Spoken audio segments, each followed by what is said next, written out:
বর্তমানে চিকিৎসা বিজ্ঞান উন্নত হয়েছে এবং প্রতিটি ক্ষেত্রে উন্নতি হয়েছে।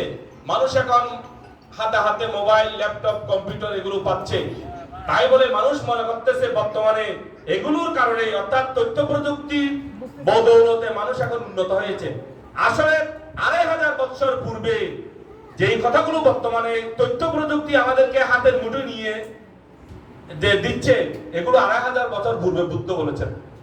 ২৫০০ বছর আগে তিনি বলেছেন কোটি শত সহস্রেষু চক্রবালেষু দেবতা, অর্থাৎ কোটি শত সহস্র চক্রবাল আছে এই পৃথিবী ছাড়াও।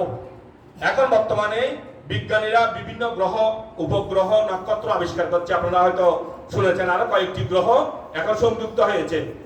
তো এখন আবিষ্কার করছে বিজ্ঞানীরা, এখন মানুষের শরীর গবেষণা করে রোগের আবিষ্কার করেছে। কিন্তু বুদ্ধ ২৫০০ বছর আগে বলেছেন ৯৬ প্রকারের রোগ ব্যাধি আমাদের মধ্যে আছে, ৯৬ প্রকারের রোগ ব্যাধি আমাদের মধ্যে থাকতে পারে।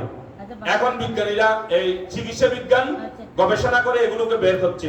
বুদ্ধ ২৫০০ বছর আগে বলেছেন আমাদের শরীরের মধ্যে কি আছে, কেসা লোমা নাকা দান্তা তাসো মাংসাং নাহারু আট্টি আট্টি মিজ্জা বাক্কাং আদায়াং ইয়াকানাং কিলুমাকাং পিহাকাং পাপ্পাসাং আন্তাং আন্তা গুনাং উদারিয়াং কারিসাং মান্তালুঙ্গাং পিত্তাং সেমহাং পুব্বু লোহিতাং সেদো মেদো আশ্ববাসাকে এলো সিঙ্গানি কালাসিকা মুত্তান্তি। ২৫০০ বছর আগে এই যে আমাদের শরীরের মধ্যে এগুলো আছে, বুদ্ধ বলেছেন। বিজ্ঞানীরা এখন এগুলো, চিকিৎসা বিজ্ঞান উন্নত হয়েছে, এগুলো এখন বের করতেছে একটা একটা করে। এই বিষয়গুলো বিভিন্ন নামে, অন্য নামে এখন এগুলো বের করছে। তাহলে ২৫০০ বছর আগে বুদ্ধ এগুলো সব ভাষণ করে গিয়েছেন, বলেননি বা বুদ্ধ আলোচনা করেননি, গবেষণা করেননি এমন কোনো বিষয় নেই। কাজেই এমন একটি মহামানবের জীবনকে নিয়ে আজকে আমাদের চিন্তা করতে হবে, আলোচনা করতে হবে, গবেষণা করতে হবে। এটাই হচ্ছে বুদ্ধ পূর্ণিমা।